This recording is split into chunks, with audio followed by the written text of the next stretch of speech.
하나님 말씀을 보겠습니다. 말씀은 마태복음 9장 9절에서 13절까지입니다. 9절에서 13절.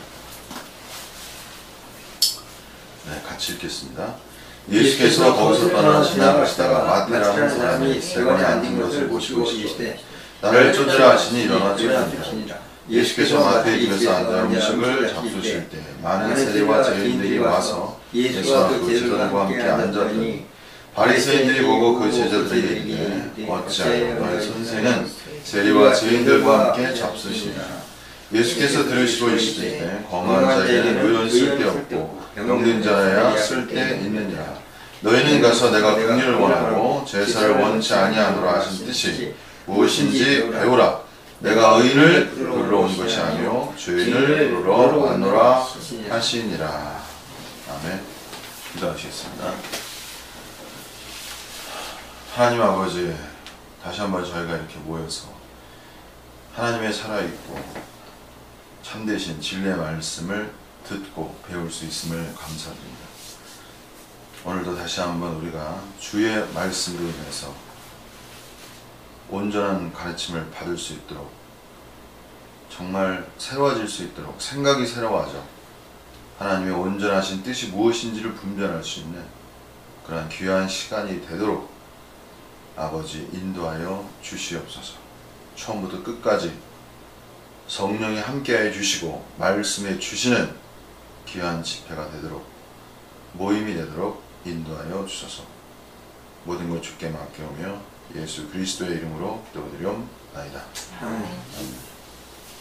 네, 오늘은 제가 이제 마태복음 9장 9절에서 13절의 말씀을 가지고 여러분과 하나님의 은혜를 함께 나누겠습니다. 오늘 이제 말씀의 제목은 영성주의자의 타락이라는 제목으로 제가 말씀 전하겠습니다. 여기 이제 바리새인들이 나오잖아요. 이 9절 예수님과의 이제 바리새인과의 어떤 대화죠. 그래서 바리새인들은 결국은 이제 일종의 종교인들이기도 하면서 영성주의자들이죠. 다시 말하면 신령한 것을 추구한 자들이죠. 하늘에 속한 것을 추구한 자들. 그 바리새인들이 겉으로 볼 때는 문제가 없어 보이지만 사실 주님의 이제 말씀이 드러날 때, 예수님께서 이제 말씀하실 때 비로소 그들의 죄가 무엇인지, 바리새인들 속에 감추은 것이 무엇인지 이제 주님이 이제 하나하나 드러내는 것이죠. 제가 이제 전하는 말씀의 특징은 뭐냐면 이제 주로 종교의 죄성과 영성의 죄성이라는 거예요. 예수님께서 십자가에서 우리의 죄를 사해 주시고 또한 하나님의 영원한 생명을 우리에게 주셨죠. 이것이 우리가 일반적으로 다 아는 진리예요. 그러나 우리는 여기서 더 나아가서 또 예수님 말씀 가운데 이제 중요한 것이 뭐냐면 종교인들에 대한 질책과 거기에 대한 책망의 말씀이 담겨 있다는 거죠. 결국 유대교라는 종교성 속에서 주님은 이제 이 땅에 오신 거고, 그런 어떤 환경 속에서, 그리고 십자가에서 결국은 유대인들에 의해서, 그것도 종교인들에 의해서 십자가에 못 박히신 거죠. 전체적으로 하면 모든 인류가 거기서 백성들에게 놓아주라고 그러니까 그 백성들이 뭐라고 그랬어요? 예수님을 십자가에 못 박으라고 그랬잖아요. 없애라고 그랬잖아요. 십자가. 그러니까 우리가 보편적 관점에서, 전체적인 관점에서는 이 땅에는 모든 사람들이 사실은 뭐예요? 예수님을 거절한 거예요. 거기 유대인들의 모두가 예수님을 거절했잖아요. 십자가에 못 박으라고 그랬잖아요. 놓아주려고 하니까 반대했잖아요. 그러나 또 이제 보편적인 그런 면이지만 사실 더 내밀하게 들어가 보면 거기 유대 종교인들에 의한 의해서 십자가에 못 박히신 걸 알 수 있어요. 그래서 예수님은 결국 유대교와 정면으로 부딪힌 거예요. 그리고 유대교 속에서의 뭐예요? 거기에 하나님을 모신다는 유일신 개념 아니에요. 유대교라는 게 성부 하나님만 섬기는. 그들이 가진 어떠한 종교성, 그 종교성 속에 있는 뭐예요? 일종의 죄성을 드러내시는 것이, 그것이 예수님이 가지신 사역의 특징이에요. 예수님이 아니면 종교성 속에 있는 죄성을 볼 수가 없는 거예요. 이 땅에 오늘날 많은 시대에 우리는 교회를 건축하길 원해요. 이 땅에 결국 교회라는 것이 하나님의 걸작품이고, 그 다음에 신약에서 중요한 것은 개인이 구원받는 거지만 결국은 단체적인 교회 전체가 하나님께 드려지는 거예요. 그래서 교회라는 굉장히 중요한 요소가 되죠. 그래서 사도 바울도 서신서를 쓰면 다 그 교회들에게 쓰신 거의 편지란 말이에요. 고린도 교회에 보내는 편지고, 로마 안에 있는 교회 편지, 다 그런 거잖아요. 그죠? 에베소서, 필립보서, 갈라디아, 다 그런 식으로 교회가 굉장히 중요해요. 근데 이러한 교회가 세워지기 위해서는 과연 무엇이 먼저 필요할까요?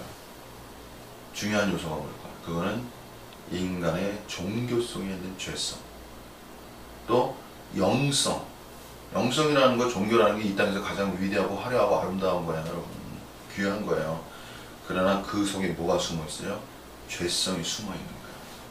이거를 깨야만, 이러한 거를 극복해야만 하나님이 원하는 그런 교회가 이 땅에 세워지는 거예요. 여러분, 교회는 그냥 교회 건축하자, 하나 되자, 사랑하자 이래서 되는 게 아니에요, 여러분. 역설적인 그럼 뭐하러 이렇게 많은 말씀이 필요하겠어요? 다시 말하면 인간 속에 감추어진 죄성, 그것도 종교와 영성 속에 감추어진 죄성을 정확히 보고 거기서부터 돌이켜야, 회개의 역사가 있어야 이 땅에 뭐야? 온전한 교회가 세워지는 역사가 일어나는 거예요, 여러분.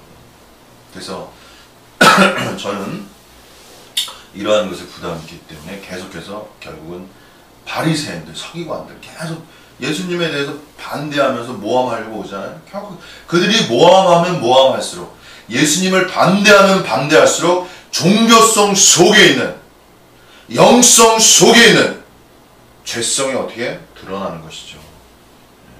그걸 우리가 볼 수 있는 거예요. 그래서 우리는 그러한 거짓된 종교와 영성 속에서 구원받을 수 있는 또 하나의 길을 얻게 되는 것입니다. 그래서 말씀이 중요한 거예요.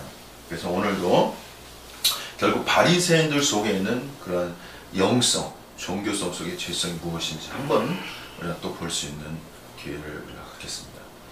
그래서 이제 9절에 보시면 예수께서 거기서 떠나 지나가시다가 마태라는 사람이 세 권에 앉은 것을 보시고 이르시되 나를 쫓으라 하시니 일어나 쫓으니라. 예수님은 굉장히 강력한 파워가 있었죠. 그냥 쫓으라! 그러니까 쫓는 거예요. 엄청난 파워죠. 예, 마태복음 왕이신 그리스도를 전하기 때문에 왕의 어떠한 엄밀함과 어떤 권위를 우리 느낄 수 있어요. 그냥 세관에 있었는데 그냥 쫓으라 그러니까 다른 말이 없어요. 이거 마태가 자기를 두고 쓴 거예요. 이게 마태복음이잖아요. 지금 마태가 자기 얘기하고 있는 거라고. 그러니까 여기서 뭔가 주님은 이 마태는 단순하게 썼다. 쫓으라니까 쫓았다. 더 이상 말을 하지 않았어요. 어쨌든 여기에서는 예수님의 말씀은 무엇이 있었어요? 압도하는 능력이 있었다는 걸 알아야 돼요. 신앙이라는 건 말이에요, 여러분.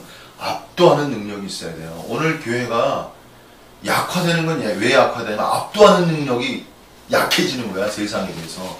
세상을 압도할 수 있는 리딩 컨셉, 선도할 수 있는, 이끌 수 있는 뭔가 진리의 말씀, 개념을 가지고 있어야 되는 거야. 교회의 말씀이 세상을 이끌어낼 수 있어야 돼요. 가장 최고의 권위를 가져야 되는 게 교회의 말씀이라고, 여러분. 이런 걸 항상 생각하고 있어야 돼요. 왜? 오늘 예수님의 행보는 뭐예요? 말씀의 권위가 그분 속에 있었어. 세상을 알고 세상이 어디로 가고 세상의 의미가 무엇인지 이해하려면 어디로 와야 돼요? 진리의 말씀으로 와야 되는 거예요, 여러분. 오늘 교회가 힘이 약한 건요, 말씀의 파워가 약해지고 있다는 얘기야. 다른 게 아니야, 여러분. 세상을 인도해 줄 수 있는 말씀의 파워가 약화되고 있다는 자체를 우리가 느껴야 돼요. 세상은 급속도로 변하고 있어. 그러한 세상을 어떻게 선도해 나갈 거야? 어떻게 이끌어 나가야 될 거야?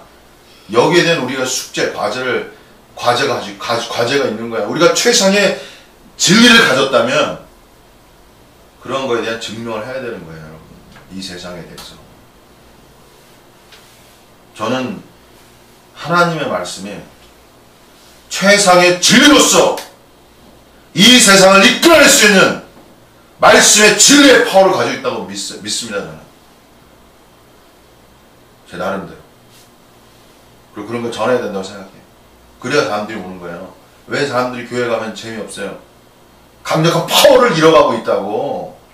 오히려 세상의 진리가 더 발전돼 가고 있다고요. 너무 진부하다는 얘기지. 예? 새로운 뭔가의 도전과 새로운 영역의 탐색이 필요한 것이고, 예? 세상을 선도해낼 수 있는 지적 말씀의 해방을 위해서 추구해야 되는 거예요, 여러분. 그냥 대충 되는 게 아니에요, 여러분. 기독교는 그러한, 저는 하나의 임무가 있다고 생각해. 미션이 있다고 생각한다고. 세상을 이끌어낼 수 있는.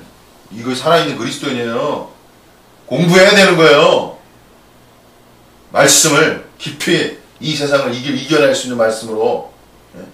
과거에 가지고 있는 거, 그것이 옳다, 그것이 최고봉이다 그래가지고 계속 그것만 붙잡고 있고 더 나아가려지 않으려고. 그게 가난이 없는 영이야.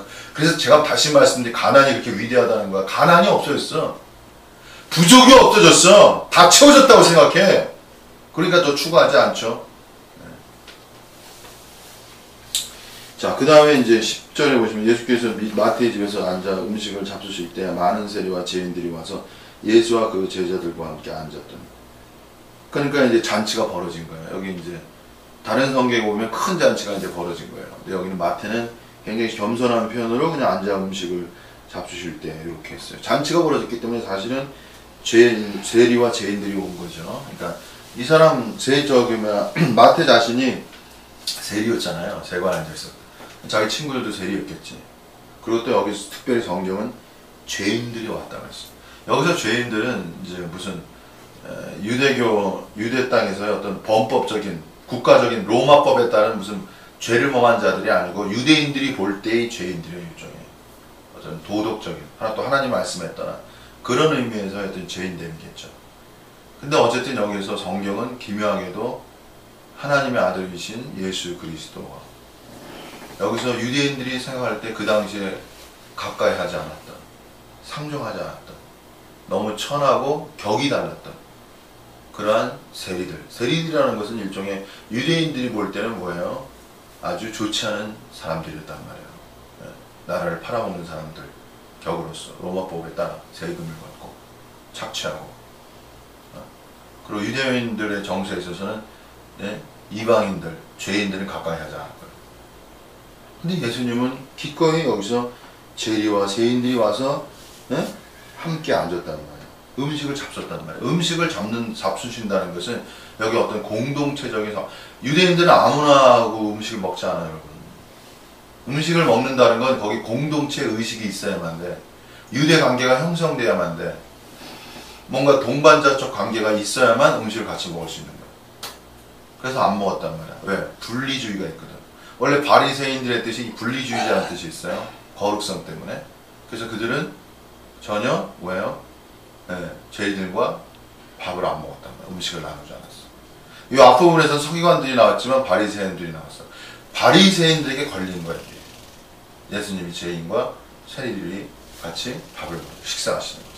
도저히 정서에 안 맞는 거야. 자기의 정체성. 그때 11절에 이제 비로소 이제 바리새인들이 딱 보고 걸린 거죠. 그 제자들이 이르시되 어찌하여 너희 선생은 세리와 죄인들과 함께 잡수시느냐. 서기관도 그렇고 바리새인도 그렇고 직접적으로 예수님에게 말하지 않아요. 간접적으로 얘기해요. 항상. 그 전 구절을 우리가 보았지만 서로 마음속에 생각하는 거야. 예수님한테 직접적으로 얘기하지 못해. 담대한 게 없어. 뭔가 속에 뭐가 있어. 그리고 제자들에게 딱 말하는 거야. 옆 사람을 이제 뭐 이렇게 건드리는 거죠. 그렇게 했어요. 근데 이제 12절에 예수께서 들으시고 이르시되 주님이 들으셨어. 그리고 이제 말씀하시네. 이제 이 말씀이 중요한 거야. 건강한 자에게는 의원이 쓸데없고 병든 자라야 쓸데있느니라. 여기에 건강한 자와 병든 자로 구분하시고, 그 다음에 이제 건강한 자에게 의원이 이제 쓸데없다는 거죠. 의사가. 병든 자. 그러니까 이 땅의 주님은 나중에도 말씀하시겠지만 누구를 향해 오시는 거야? 병든 자.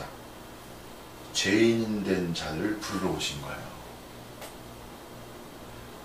자, 여기서 이제 구분이 되는 거. 바리새인들이 가진 영과 예수님이 가지신 그 정신, 영, 이것이 다르다는 걸 우리가 알 수 있어요. 그 바리새인의 영이 어떤 문제가 있는가, 이걸 우리가 이제 한번 보겠습니다. 자, 먼저는 바리새인들은 뭐가 있냐면 분리주의자라고 했잖아요. 그 바리새인들이 주의하는 게 뭐냐면 거룩성이라는 거예요. 거룩을 추구하는 거예요. 내가 거룩하니 너희도 거룩하라. 이게 주의 하나님의 말씀이거든요. 그러니까 영성을 추구한다는 사람들은 거룩을 추구해요. 그러니까 거룩을 추구한다는 것은 뭐냐면요, 비거룩한 것으로부터의 뭐예요? 분리를 말하는 거예요. 그래서 거룩을 추구하면 비거룩한 것으로부터의 자신을 분별해 나가는 거예요. 이것이 거룩이에요. 이 맞잖아요. 틀리지 않잖아요. 그러잖아요. 이게 맞는 말씀이라고. 그래서 자신이 정말 거룩을 추구하면요, 제가 그랬어요. 제가 거룩을 추구한 사람이었어요. 네? 어떤 결과가 있겠어요? 이제 제가 이제 말씀드리겠지만, 그래서 거룩을 추구하는 사람들은 어때요? 죄인들과 죄인들과는 밥을 못 먹는 거야. 다시 말하면 비거룩한 것들과는 상정을 하지 않는 거야. 근데 여기서 우리는요, 뭘 보게 되냐면 예수님은 그분 자신이 거룩이셔요. 그분 자신이 거룩한 하나님이야. 그러나 그분은 이 땅에서 인간적 판단으로 비거룩하다는 사람들과 함께 하셨다는 이걸 보여주시는 거예요. 여기서 거룩함이 비거룩한 것과 함께 공존할 수 있는 이거를 보여주신 거야. 이걸 어떻게, 주님은 여러분 해석이 쉬울 것 같아지면 해석이 어려운 거예요. 인간이란 건 거룩을 추구하면 추구할수록 비거룩한 것으로부터 떨어지려고 하는 거야. 근데 예수님은 그분이 거룩하시지만 거룩하지 않은 사람들과 함께하는 영을 가지셨다는 거야. 이게 쉽지 않다는 거야, 여러분. 신앙의 길이라는 건 결코 그렇게 쉬운 길이 아니에요, 여러분. 하나님의 정하신 길은, 하나님이 우리를 가라고 하는 길은 이렇게 쉬운 게 아니에요, 여러분. 하나님은 이렇게 간단한 분이 아니에요, 여러분. 그렇기 때문에 이게 어려운 문제가 생기는 거야. 그래서 제가 여기서 하나 이제 짚고 넘어가고 싶은 게 뭐냐면, 거룩을 추구하면 무엇이 생겨? 분리주의적 영성이 그 속에 생긴다는 거야, 여러분. 그리고 비거룩한 것에 대한 뭐가 생겨? 멸시형이 그 속에 숨어 있단 말이야. 이걸 다른 말씀에서도 멸시형을 주님이 지적하셨다고. 여러분, 그렇기 때문에 우리가 뭘 알아야 되냐면, 거룩을 추구하는 것은 강한 것이지만 분리로 인해서 남을 멸시하는, 차별하는 영이 들어올 수 있는 가능성에 대해서 여러분 깨어있어야 되는 거야. 여러분, 이런 게 없을 것 같아요? 그렇기 때문에 하나를 추구하면 하나를 잃어버리는 것이 일종의 인간의 죄성이라는 거예요, 여러분. 거룩한 건 좋은 거예요. 추구하는 건 맞는 거예요. 그러나 거룩성을 추구한다는 이름으로 다른 사람을 멸시하고 판단하고 정죄하는 영을 갖는 이 시운, 그거에 대해서 여러분이 깨어있어야 되는 거야. 이게 종교의 죄성이라는 거야. 예수님은 그런 게 없으셨단 말이야. 그분은 거룩하시지만 사람들을 사랑하셨다고. 멸시하지 않았어. 어떤 성경에는 죄인과 죄인의 친구란 말이 있어요. 남들이 볼 때. 그분에게는 정말 뭐가 있어? 사랑이 있었어. 분리가 아니야. 거기에 인간에 정말 뭔가가 있는 거야. 어떤 사람은 그걸 또 천연적 사랑으로 구별해요. 이게 아주 그냥 그렇게 구분했다고. 천연적인 사랑을 배제해야 된다고. 나중에 제가 이혼론에서 그게 바울주의라는 거예요, 여러분. 천연적인 사랑, 그 어떻게 보면 맞아, 틀린 말도 아니야. 하나님의 사랑으로 사랑한다는 게 틀린 말이 아니야. 근데 천연적인 사랑을 배제해 나갈 때 거기에 국민력이 배제된다고. 여러분, 하나를 얻으면 하나를 또 잃어버려요. 이러한 인간의 죄성의 깊이를 이해하고 들어가야 돼. 이게 너무 단순해요. 사람이 얼마나 죄된 인간인지 모르는 거야. 자기가 얼마나, 영성주의자들의 문제는 여기 나오겠지만 스스로 의롭다는 거예요, 여러분. 그 다음에 나오는 게. 내가 의인을 부러온 것이 아니라고 해서 주님 그 다음 말씀에. 죄인을 부르러 왔다 그랬다고. 그 영성주의자들의 오류성이 뭐냐? 스스로 의에 빠지는 거예요. 그게 바리새인의 영이라는 거야, 여러분. 스스로의 의에 빠지면 그 사람 구원할 길이 없어요. 자기가 최고야. 다른 사람 말 안 들어요. 이게 무서운 거야. 자, 의의를 추구하는 건 맞는 거예요. 하나님이 의로운 분이고, 또 우리로 예수를 믿어 칭의, 의롭다함을 주시고, 또 의인은 믿음으로 말미암아 살리라 한 것 같으니라. 의인은 믿음으로 사는, 의인이 의인의 길을 가야 돼. 의를 추구해야 돼. 근데 여러분, 제가 말하고 싶은 건 뭐예요? 의를 추구하지 말라는 얘기가 아니야. 의를 추구해야 돼. 가야 돼. 그러나 인간은 타락했기 때문에 의를 추구할 때 자신도 모르는 어두움이 그 사람 속에 들어올 수 있다는 거야. 제가 이걸 말하는 거예요. 바리새인이 바로 그와 같은 사람들이었단 말이에요, 여러분. 그래가지고 스스로 그러니까 의를 추구하는데 어떻게 되는 거야? 자신의 의 속에 갇히게 되는 거야. 이게 사람 속 기묘하게 그 아주 깊은 뿌리 속에 숨어 있다고요. 자신의, 이게 무슨 소리냐면 여러분, 주님의 그 의롭다는 사람과 불의한 죄인의 기도의 장면이 나오잖아요, 예수님. 거기서 주님이 뭐라고 그랬어요? 하늘을 보며 땅을 치며 감히 우러러 보지도 못하고 탄식하며 자기가 죄된 것을 고백하는 그 사람을 예수님이 더 의롭다고 했다고. 여러분 이걸 아셔야 돼요. 그리스도인이 예수를 믿어 의에 이른 거 맞아요. 제가 이걸 부인하는 게, 예수를 믿으면 의롭다 칭함을 얻는 거예요. 그러나 양면성이 있어요. 루터라는 사람은 동신혼을 때렸어요. 그게 뭐냐면 인간은 의인이면서 죄인이라는 얘기했다고. 여러분들 신학을 공부해야 돼요. 신학을 공부하셔야 된다고. 한 사람 한 사람 연구해야 돼. 왜? 그들이 깊이 차이했기 때문에, 진리를 깊이 연구했기 때문에. 아니 분명히 성경에는 예수를 믿어 의인 되는 거 맞죠? 근데 왜 동시로 죄인을 말해? 인간은 자기가 의인 되는 게 중요한 거지만, 자기가 죄인됨을 느껴야 실체적 의인에 이를 수 있어요. 성경의 말씀이 쉬우면서도 어려운 얘기예요, 여러분. 그래서 공부가 필요한 거야. 연구가 필요한 거라고. 자신이 의롭다함을 얻어서 난 의인이야? 여러분, 빛이라는 성분은 뭐냐면요, 내가 빛에 있어. 내가 빛에. 이게 무슨 소리냐면, 빛이 가진 성질은 아니에요. 빛이 아니야. 빛이 가진 성질은 어둠을 드러내는 거야. 그게 무슨 소리냐면요, 빛이 있는 사람은 자신의 어둠을 더 깊이 보는 거야. 이게 주님이 가르치시는 거예요, 여러분. 그걸 부정성이라고 하는 거야. 나를 따르거든 자기를 부인하고 자기의 십자가를 지고 나를 쫓으라. 이게 주의 말씀이에요. 다른 거하고 틀린 거야. 나는 아니다라고 해야 이다가 오는 거야. 근데 인간은 아이러니하게도 자기가 의에 갇히면 자기의 불의를 못 봐요. 그게 인간의 어리석음이라는 거야. 자기가 의 속에 자꾸 추구하면 추구할수록 자기 불의가 안 드러나. 그렇기 때문에 말씀으로 인한 정화가 필요한 거야.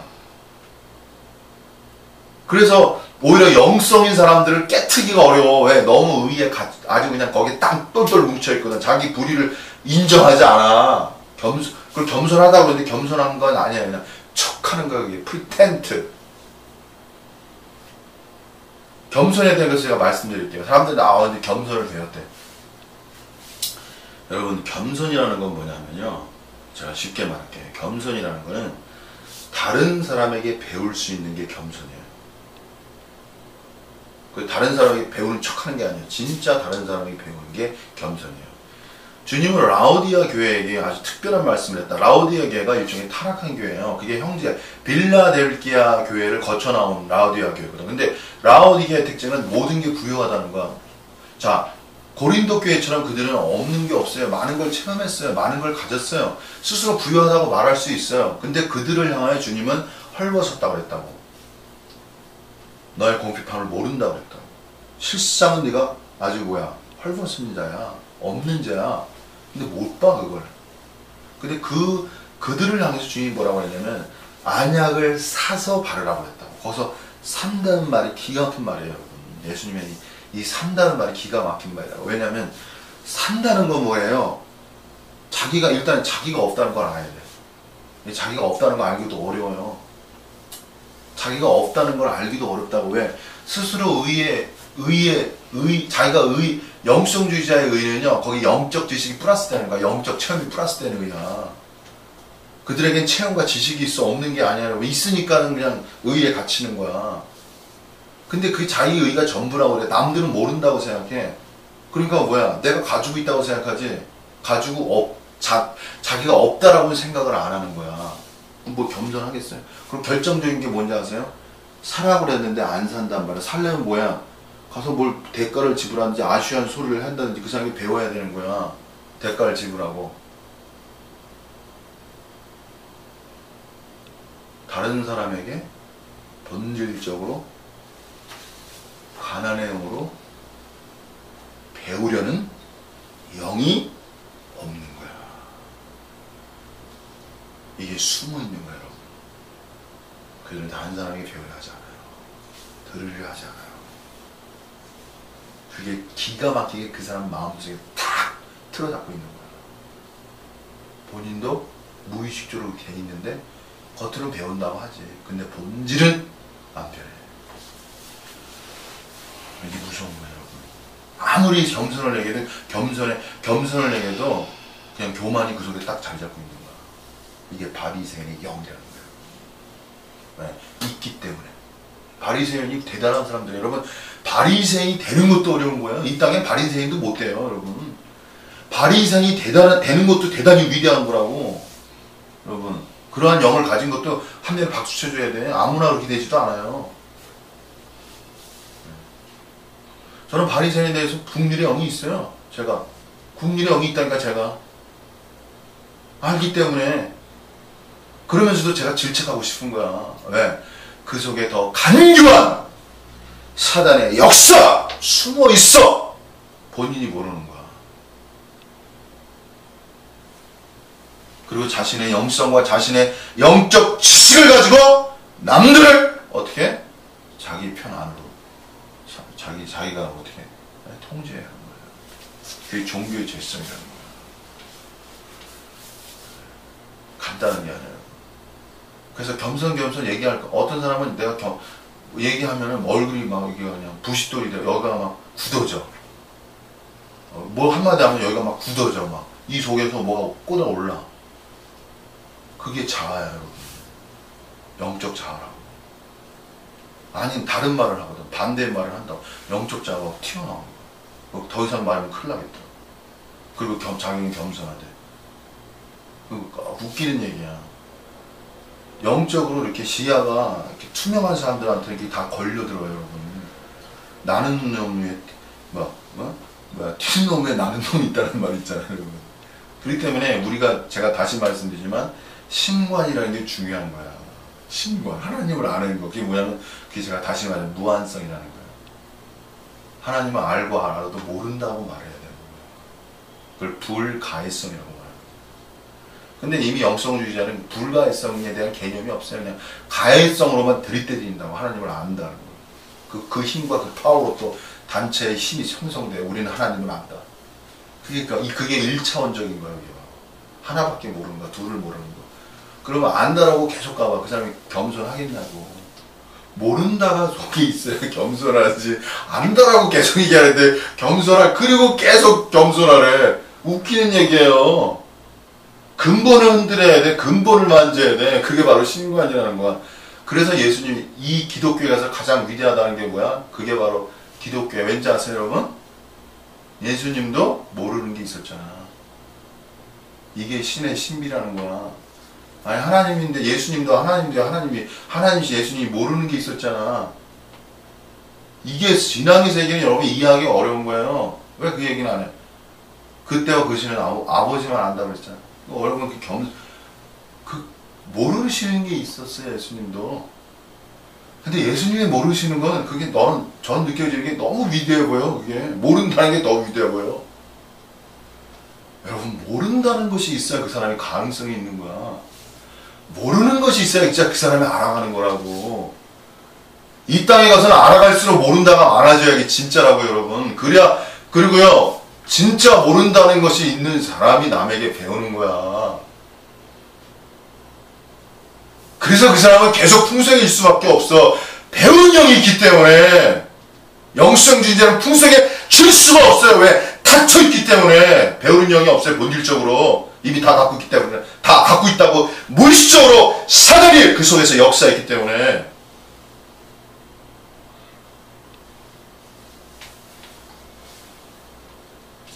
그 다음에 이제 제가 마지막으로 말씀드리고 싶은 건 뭐냐면, 나는 의인을 부러운 것이 아니라, 여기 보시면 뭐라고 했어요? 너희는 가서 내가 긍휼을 원하고 제사를 원치 아니하노라 하신 뜻이 무엇인지 배우라. 여기서 중요한 단어가 긍휼이라는 단어예요, 여러분. 그래서 그 다음에 의인을 부러운 것이 아니라 죄인을 부러워하노라. 긍휼이라는 단어가 굉장히 중요한 단어예요, 여러분. 이 긍휼은요, 제가 볼 때 어떤 긍휼이냐, 그냥 다만 베푸는 긍휼이 아니에요. 이 긍휼은 우리가 산상수훈에 보시면 의에 줄이고 목마른 자는 복이 있나니, 그 다음에 긍휼히 여긴 자는 복이 있나니, 이 긍휼은 말에 의를 통과하는 긍휼이야. 의가 있는 긍휼이라고. 의가 있지만 긍휼이 있는 긍휼이라, 긍휼이라, 의가 있는 긍휼이란 말이야, 여러분. 다만 긍휼이 아니야. 영성주의자들의 위험성은 뭐냐면, 여러분, 이혼론이라는 거야. 제가 앞으로 이혼론에 대해서 계속 말해야 돼요. 그게 뭐냐면, 영성주의자의 본질은 뭐냐면요, 성령과 육체를 나누는 거예요. 그래서 성령을 추구하는 거야. 당연히 성령을 추구하면 뭐를 배제해? 육체를 배제하는 거지. 이건 틀린 게 아니야. 이건 맞는 거야. 이걸 틀리다고 말하는 게 아니에요, 제가. 이게 맞아요. 틀린 게 아니에요. 근데 그 다음에 문제가 생겨. 뭐냐? 성령을 추구하고 육체를 제거한다는 명분 아래 긍휼이 사라지면 그건 잘못된 영성이라는 거야, 여러분. 그걸 지적하고 싶은 거야. 그래서 영성주의자들은 이런 말을 들을 수 있어요. 사랑이 없다. 근데 그 사람들은 하나님을 모른다고 생각해. 사랑이 없다고 얘기하면 그 사람들은 저 사람은 하나님을 모른다고 생각해. 왜? 인간에게 천연적인 사랑이 없어야 돼. 하나님의 사랑으로 살아야 돼. 그것도 맞아요. 틀린 말 아니야. 다 맞는 말이야. 근데 여러분, 긍휼이라는 게 여전히 그 속에 있어야 돼요. 당신이 아무리 하나님의 사랑을 운운해도, 천연적인 사랑을 하지 말라고 해도 긍휼의 요소가 그 속에 있어야 되는 거야. 이게 어려운 거야. 이 긍휼의 요소가 있냐. 어떻게 보면요, 이렇게 생각할 수도 있어요. 긍휼의 요소가 인간적인 사랑처럼 보일 수도 있어. 이게 어려운 거야, 여러분. 쉬운 게 아니야. 영성의 길이 무자들 이혼론으로 성령, 육체 잘라서 이렇게 쉽게 되는 게 아니에요, 여러분. 구별은 되어야 되지만, 구별되는 순간에 또 다른 죄성이 사람들 속에 들어올 수 있다는 걸 여러분 알아야 된다. 이런 걸 알아야 돼요. 그렇기 때문에 주님이 가늠한 붙잡힌 여인에 대해서 우리가 항상 생각해야 돼. 가늠에 붙잡힌 여인에 대해서요, 주님 말한 걸 생각해야 돼. 너희 중에 죄 없는 자가 돌을 던져라. 던지라가 맞아. 던지라가 맞다고. 던지는 거야. 그러나 조건이 붙어요. 죄 없는 자여야 돼. 우리는 늘 우리가 죄 없는 자에 대한 질문을 던져야 되는 거야. 거룩하면서도, 분별이 있으면서도 사랑과 긍휼이 얹어져 있는 그러한 관계성이어야 되는 거예요, 여러분. 이런 관계성이 교회를 건축하는 영이라는 거예요, 여러분. 분열의 이름으로 관계성을 차단하는 거야. 왠지 아세요, 여러분? 분열의 이름으로 관계성을 차단하는 건 조직을 보호하기 위해서 그런 거라고. 조직을 왜 보호해요? 자신의 사역과 자신의 영화성을 지키기 위한 거야. 이게 바리새인의 영이라는 거야, 여러분. 그들이 하나님을 위한, 말은 하나님을 위하지만 결국은 자기 영화성이라는 거예요, 여러분. 부르만한 신학자가 자기 영화성을 얘기해왔다고. 그러니까 신학 공부하셔야 돼요, 신학들 여러분.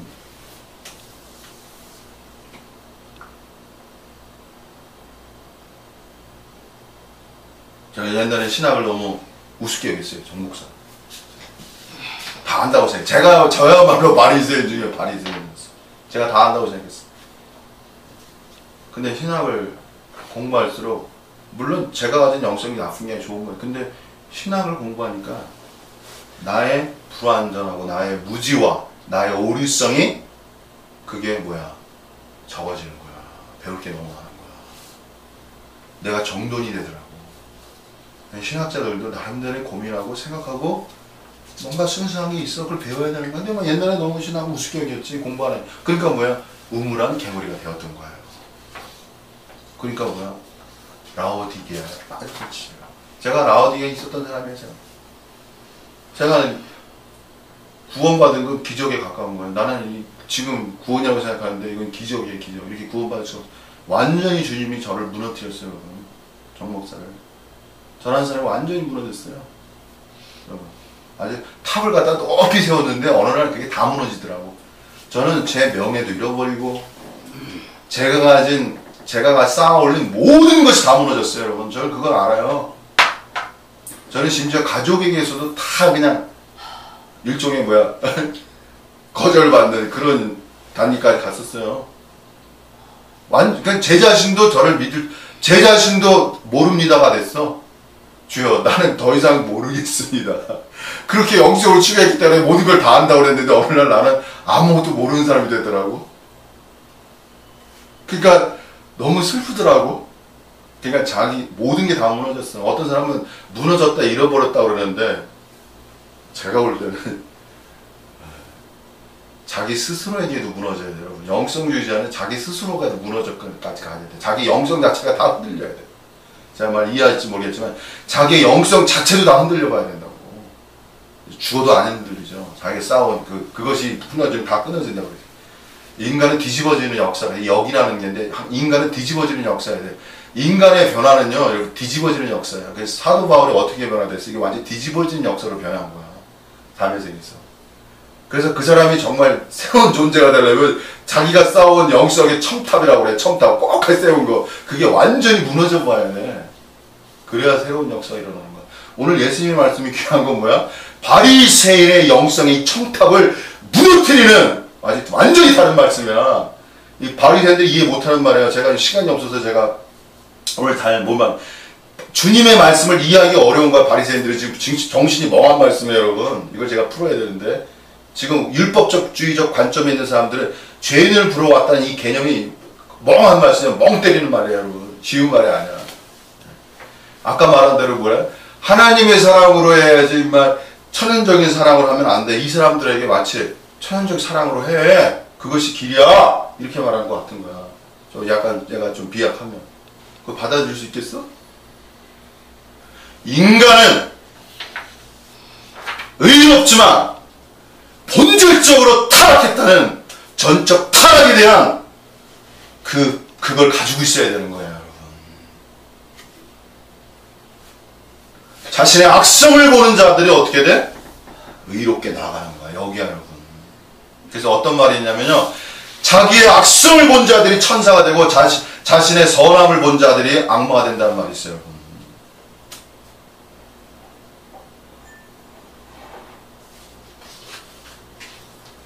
자, 그래서 우리가 제가 이렇게 말씀해 주십시오. 결론적으로 바리새인이 되는 것도 굉장히 훌륭한 거예요. 일단 바리새인이 돼야 돼. 어쨌든 제가 여러분 이야기 드렸지만 정말 바리새인이라는 게 좋은 점은 뭐냐면 절대적이잖아. 순수하잖아. 정말 특심이 있잖아.